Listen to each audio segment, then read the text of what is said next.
धर्म को जीने वाला भारत सीमित संसाधनों के बावजूद भी वैक्सीनेशन डेवलपमेंट और मैन्युफैक्चरिंग में जी जान से जुटा है।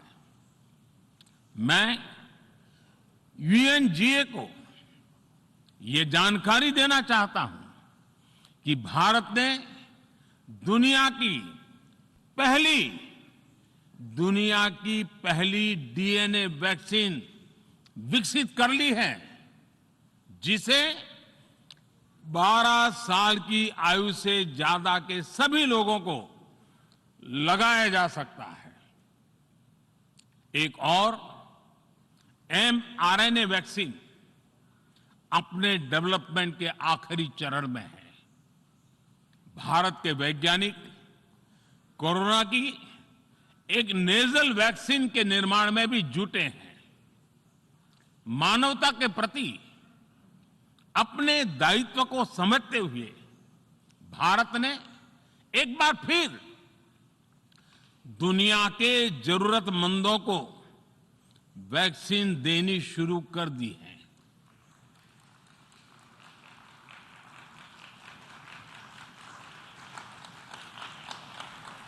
मैं आज दुनिया भर के वैक्सीन मैन्युफैक्चरर्स को भी आमंत्रित करता हूं, कम मेक वैक्सीन इन इंडिया। अध्यक्ष महोदय, आज हम सब जानते हैं कि मानव जीवन में टेक्नोलॉजी का कितना महत्व है, लेकिन बदलते हुए विश्व में टेक्नोलॉजी विथ डेमोक्रेटिक वैल्यूज, ये सुनिश्चित करना भी आवश्यक है। भारतीय मूल के डॉक्टर्स, इनोवेटर्स, इंजीनियर्स, मैनेजर्स किसी भी देश में रहें, हमारे लोकतांत्रिक मूल्य उन्हें मानवता की सेवा में जुटे रहने की प्रेरणा देते रहते हैं। और ये हमने इस कोरोना काल में भी देखा है। अध्यक्ष महोदय, कोरोना महामारी ने विश्व को यह भी सबक दिया है कि वैश्विक अर्थव्यवस्था को अब और अधिक डाइवर्सिफाई किया जाए। इसके लिए ग्लोबल वैल्यू चेन्स का विस्तार आवश्यक है। हमारा आत्मनिर्भर भारत अभियान इसी भावना से प्रेरित है। ग्लोबल इंडस्ट्रियल डाइवर्सिफिकेशन के लिए भारत विश्व का एक लोकतांत्रिक और भरोसेमंद पार्टनर बन रहा है। और इस अभियान में भारत ने इकोनॉमी और इकोलॉजी दोनों में बेहतर संतुलन स्थापित किया है। बड़े और विकसित देशों की तुलना में क्लाइमेट एक्शन को लेकर भारत के प्रयासों को देखकर आप सभी को निश्चित ही गर्व होगा।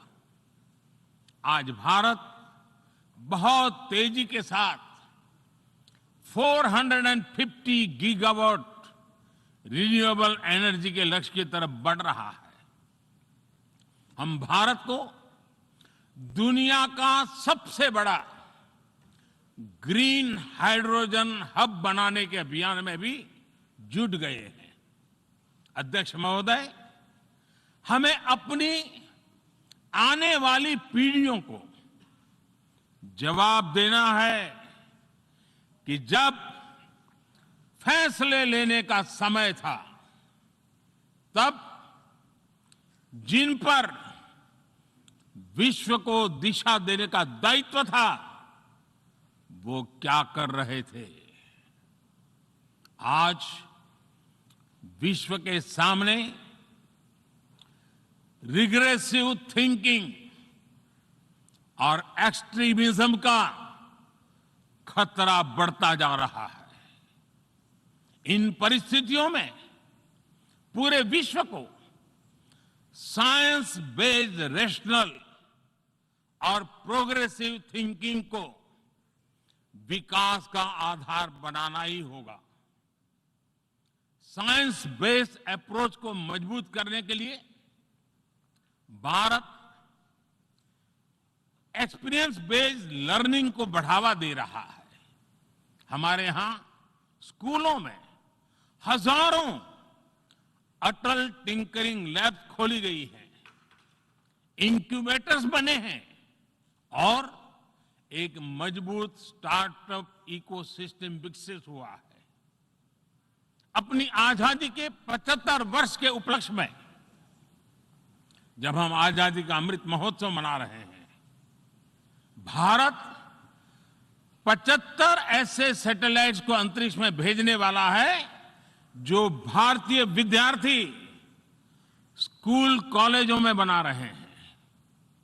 अध्यक्ष जी, दूसरी ओर रिग्रेसिव थिंकिंग के साथ जो देश आतंकवाद का पॉलिटिकल टूल के रूप में इस्तेमाल कर रहे हैं, उन्हें ये समझना होगा कि आतंकवाद उनके लिए भी उतना ही बड़ा खतरा है। ये सुनिश्चित किया जाना बहुत जरूरी है कि अफगानिस्तान की धरती का इस्तेमाल आतंकवाद फैलाने और आतंकी हमलों के लिए न हो। हमें इस बात के लिए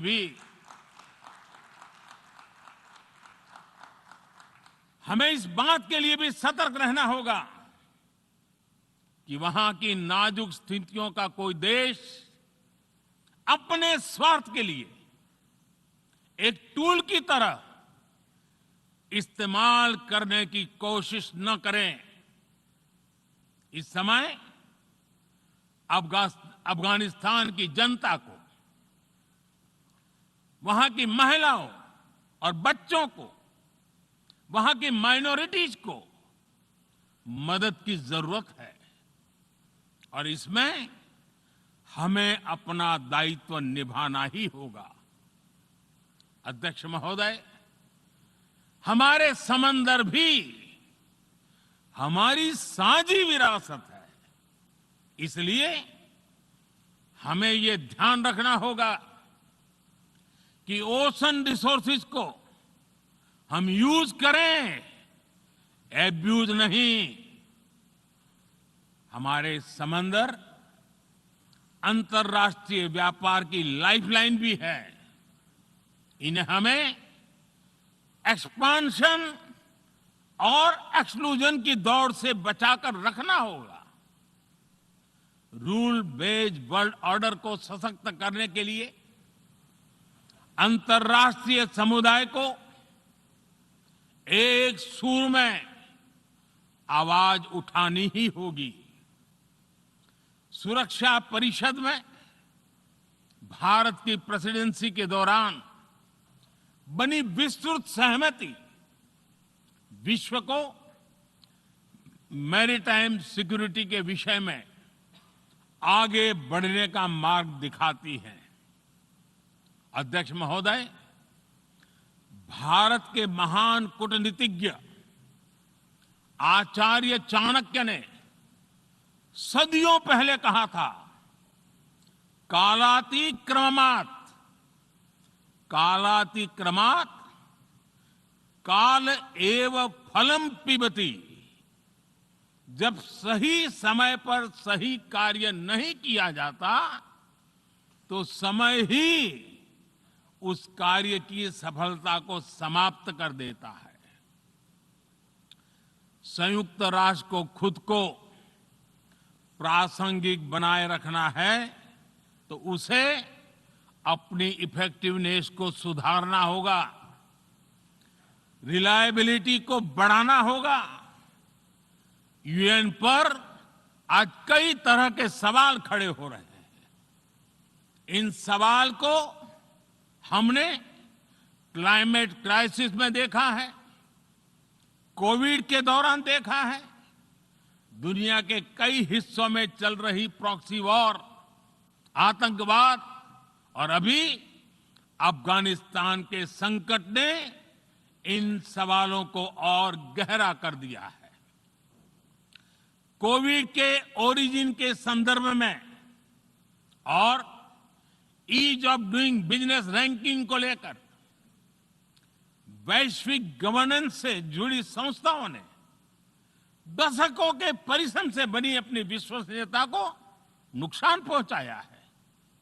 ये आवश्यक है कि हम यूएन को ग्लोबल ऑर्डर, ग्लोबल लॉज और ग्लोबल वैल्यूज के संरक्षण के लिए निरंतर सुदृढ़ करें।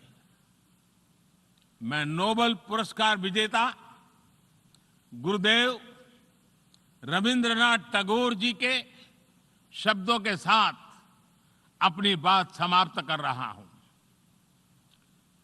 शुभो कर्मोपोथे, शुभो कर्मोपोथे, धोरो निर्भयोगान, সব दुर्बल सौन्योष होक अवसान। अर्थात अपने शुभ कर्म पथ पर निर्भीक होकर आगे बढ़ो, सभी दुर्बलताएं और शंकाएं समाप्त हो। ये संदेश आज के संदर्भ में संयुक्त राष्ट्र के लिए जितना प्रासंगिक है, उतना ही हर जिम्मेदार देश के लिए भी उतना ही प्रासंगिक है। मुझे विश्वास है हम सबका प्रयास विश्व में शांति और सौहार्द बढ़ाएगा, विश्व को स्वस्थ, सुरक्षित और समृद्ध बनाएगा। इन्हीं शुभकामनाओं के साथ बहुत बहुत धन्यवाद। नमस्कार।